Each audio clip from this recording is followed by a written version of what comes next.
buddy. It's Saturday.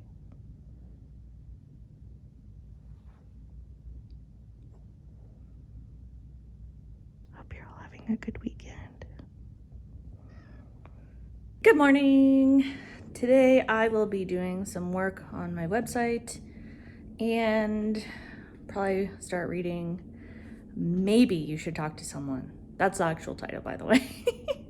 By Lori Gottlieb. Probably trash that name, but that's what I'll be doing today. But first, breakfast for both me and Lewis. So I will show you that shortly. Here's my breakfast. I made a salad last night with red onion, cherry tomatoes, cucumbers, and this lettuce stuff. And then I used Opa dill dressing, which is pretty low calorie.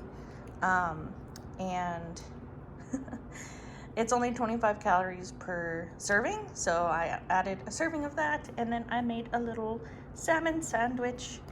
Yum. It's been like this for 10 minutes. And I have to do work. Come on. Come on. Here's a 10-minute update. We are at 3%. Why didn't you do this while I was sleeping? I'm going to be reading today the book called Maybe You Should Talk to Someone by Lori Gottlieb. But here it is so that you can see the title. Ta-da! I'm reading it on my computer because my back really hurts and I don't really want to sit on other chairs or my bed, so I'm gonna read here for a while and maybe later go sit down somewhere else. And I've got my drink and I'm having a really great makeup day and a really good hair day, so it's a good day to stay inside and read. I haven't read a lot of nonfiction other than memoirs, so I guess this is sort of a memoir, but I'm excited to read it because it's from a therapist's point of view, and I'm sure she has lots of cool things to say about how the brain works, so I'm really excited about that. So yeah, I'll check in shortly. I just want to point out that this is how far my arm is comfortable to hold this, and half my head is cut off. So like I have to wow, put it way over there. That's kind of difficult. Maybe I'll set up a tripod for this because it's kind of stupid to hold my arm out this far just to talk to you so that my head is in the frame.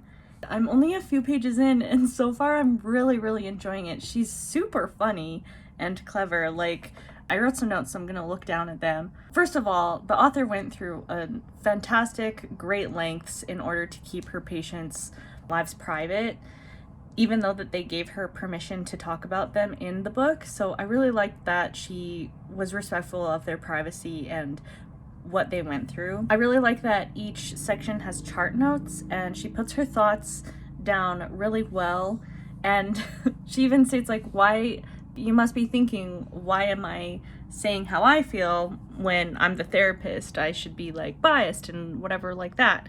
So I like that she addresses that. I'm just getting to that part. The first few pages hooked me in. I really like her writing style. She is very funny.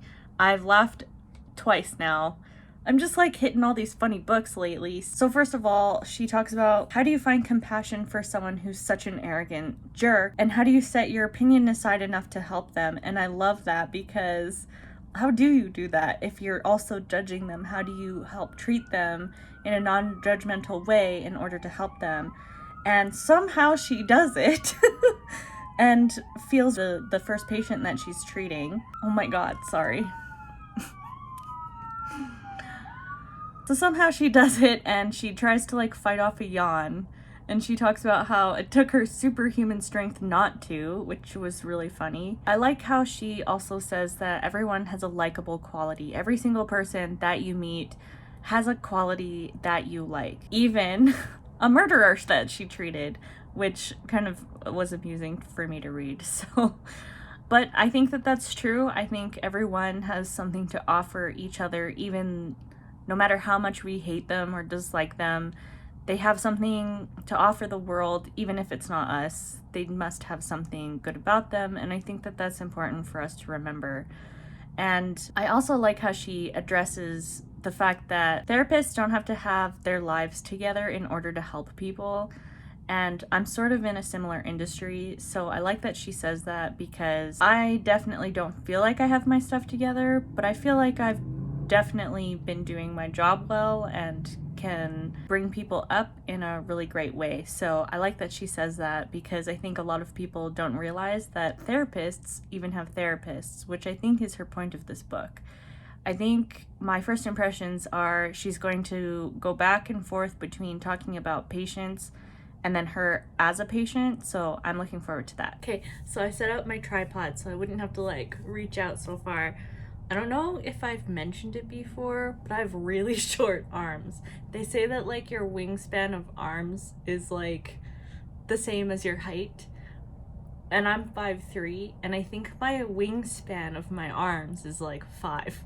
So they're extra tiny, I can't reach stuff, and I'm imagining that like the extra chunk I have on me kind of also adds to like the lack of reaching. So anyway, I set that up, and so I just finished chapter 5 and I'm really enjoying it. I think you guys would too. I highly recommend it so far. I'll let you guys know at the end. I don't think I'm gonna finish this today just because I'm running out of time here. It's been an hour. I'm kind of reading slow because I'm taking notes. Something that I really liked is that she says, I'm just gonna read it. So, of all my credentials as a therapist, my most significant is that I'm a card-carrying member of the human race, which I really liked. I think that we forget that professionals are humans, whether that being if you're like in retail and people shout at you over the phone, or you have someone like be really rude to you at the store that you're working at. I think that people often forget that we're human and don't treat us the way that we deserve or that they should. So I really like that she said that. Something that gives her a little bit extra in regards to her industry is that she is also human, so she knows how other humans feel in her own comparison. So I just read this really funny part. So Lori's trying to find a therapist, and she's asking a colleague of hers who she's not really friends with, because there's like a whole bunch of rules therapists have to follow if they want to see a therapist. Like they can't see their friends' therapists, they can't have their kid's friend's parent be their therapist. So anyway, she asks her colleague, who she's not very close with, to look, and then she kind of lies a little bit in order to get what she needs out of it so that she's not too embarrassed and she's not breaking that weird rule of like bias. And and so I'm just gonna read it really quickly, and it's really funny. So, there's a colleague who used to be in my consultation group, she begins, but I'm not sure. He's great, very skilled. He's always has insightful things to say. It's just... Caroline hesitates. Just what? He's so happy all the time. It feels unnatural. Like, what the hell is he so happy about? But some patients like that. Do you think your friend would do well with him? Definitely not, I say. I too am suspicious of chronically happy people. I love it. Is anyone else suspicious of chronically happy people? Thought I'd share that with you. I hope you found that funny too. So far, I really like how this is written. It's very relatable, not very scientific. And the parts that are scientific, she explains really well so that I understand them, because I don't know about anyone else, but I didn't do so great in school.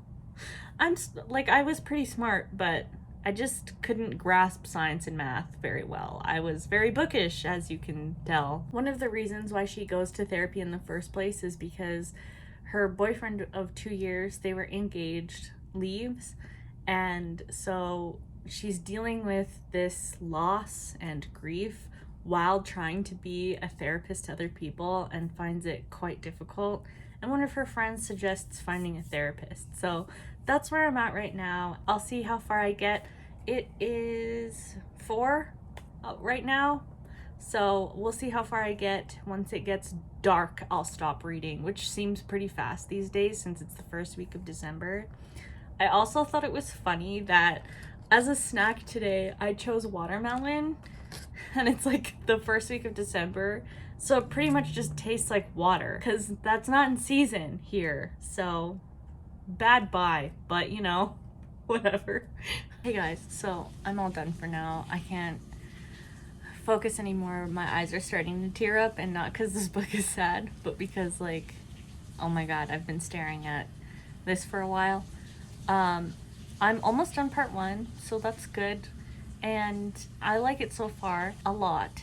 However, it is getting more sciencey because she talks about going back to med school, and I don't know if just in part 1 that she's explaining med school, but there's a lot of stuff I had to Google. So just as a warning to those, I said that it was really easy to read. She does explain a lot of it, but some of it not so much in those particular parts. So I wonder if she forgot while she was writing it, and then in the more humanistic parts, she explains it better. So just so you are aware, it does get more sciencey, and I'm done reading for today. So thank you guys for watching. I will see you guys tomorrow. I think I might continue reading, so I'll let you know. If you like this kind of video, like and comment down below, and feel free to subscribe if you want to see more. Thanks so much for stopping by. Have a great day. Bye-bye.